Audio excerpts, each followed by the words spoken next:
बिस्मिल्लाहिर्रहमानिर्रहीम, अस्सलाम वालेकुम रहमतुल्लाहि वबरकातुहू। मेरा नाम है वकील है। आप देख रहे हैं प्रॉपर्टी विजन टीवी। मार्केट की सूरत हाल के साथ हाज़िर हैं। बहरिया टाउन रावलपिंडी में अगर हम बात करें या बहरिया टाउन बहरिया एनक्लेव इस्लामाबाद, गुलबर्ग, इन तमाम एरियाज़ के अंदर इस वक्त टैक्स की जो वजूहात हैं वो सामने आ रही हैं। टैक्स लगाने की वजह से सेल परचेज़ बिल्कुल रुक गई है। मैं अगर बहरिया टाउन रावलपिंडी में हेड ऑफिस में ट्रांसफ़र की बात करूँ तो इस वक्त अगर 100 ट्रांसफ़र हो रही थी तो अब 10 हो रही हैं। 10% रह गया काम सारा। सेल परचेज़ किस तरह अफेक्ट हुई है और उससे तमाम जो रियल एस्टेट का काम करने वाले लोग हैं वो किस तरह से अफेक्ट हुए हैं और उनके पास अभी करने के लिए काम नहीं है, इस पर बात करते हैं।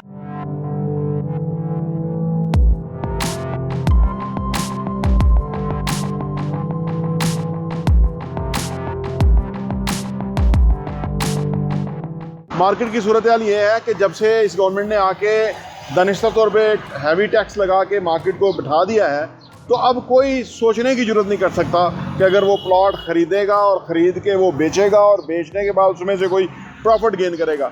जितना कभी एक कनाल के प्लॉट का डाउन पेमेंट हुआ करता था उतना तो एक कनाल के प्लॉट की ट्रांसफ़र की फ़ीसेस हो गई हैं, स्टाम्प ड्यूटी, एडवांस टैक्स और ये सारी चीज़ें अगर मिलाएँ तो इस वजह से मार्केट में इस वक्त खामोशी है। और ये खामोशी हर बंदा इस चीज़ को इजहार कर रहा है कि ये खामोशी इस वजह से है कि जानबूझ के रियल एस्टेट के काम को रोका गया है, रियल एस्टेट के काम को सेल परचेज़ को ख़त्म किया गया है और जो बहुत बड़ा तबका इधर काम करता था उनका एम्प्लॉयमेंट जो है, रोज़गार जो है वो एट स्टेक है। कहा यह जा रहा है कि पॉलिटिकल चेंज की वजह से मार्केट में चेंज आया, इकॉनमी नीचे गिरी, पैसा डिवैल्यू हुआ और इसी और टैक्सेस लगाए गए उल्टे सीधे IMF को खुश करने के लिए। क्योंकि आप देखिए कि अगर 100 ट्रांसफ़र होती थी फॉर एग्जांपल तो जितना टैक्स मिलता था, अब अगर आप उसको डबल भी कर लें तो 10 ट्रांसफ़र के ऊपर आपको उतना पैसा नहीं मिलेगा। तो ये तो कोई बिज़नेस समझने वाला हो या कोई ये समझने वाला हो कि इसके इफ़ेक्ट और असरात क्या आएंगे पूरे उसके ऊपर, तो उनको समझ आ सकती है। जो लोग समझ से आ रही हों उनको कैसे पता लग सकता है। PMLN की हुकूमत में पिछली दफ़ा भी हुआ था कि इसहाक डार की वहाँ बिल्डिंग बन रही थी, उसके ऊपर वो स्कैंडल बना था कि जी इसहाक डार ने वहाँ पे पैसा जो है वो अपने उनके बेटों ने उसके वालिद की साइकिलों की दुकान थी और बेटों ने वहाँ प्लाजाज बनाए और वो कर रहे थे। ये आपने स्कैंडल देखा ही होगा। उस वक़्त भी पाकिस्तान की रियल एस्टेट इंडस्ट्री को बंद किया गया था, सेल परचेज़, और दुबई में जाके वहाँ इन्वेस्टमेंट लेके गई थी। इस वक्त भी पाकिस्तान से डॉलर की जो शॉर्टेज हो रही है उसमें बहुत बड़ा पहलू पाकिस्तान से डॉलर की शक्ल में पैसा बाहर जा रहा है।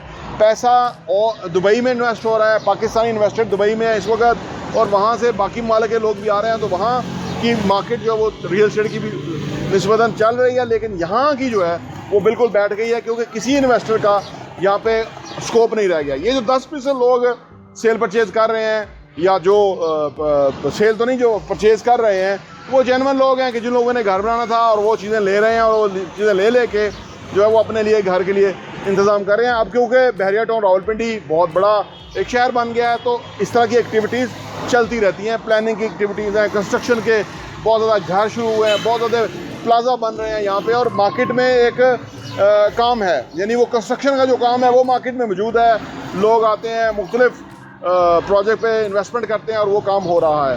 तो इस वक्त जो प्लॉट की सेल परचेज़ है वो बिल्कुल रुकी हुई है और बुरी तरह मार्केट अफेक्ट है। प्रॉपर्टी विजन टीवी देखने का बहुत बहुत शुक्रिया।